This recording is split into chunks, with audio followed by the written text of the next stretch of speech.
Hi, my name is David. Today we're going to do a regex tutorial on freeCodeCamp. Specify exact number of matches. So we can put a parameter after the character for the exact amount of matches. And we do that by using curly brackets, the number of times you want it to appear, and then close it. So for this example, we're wanting to look at an exact 3 times it appears. So 3 A's in it. So this has 4, it will be false. This has 3, it will turn true, and this has 100, so it returns false.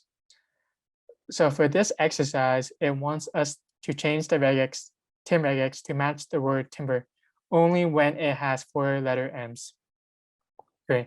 So we want to do TI and then M only if it has 4 times, and then BER. So this has 1, 2, 3, 4. Okay.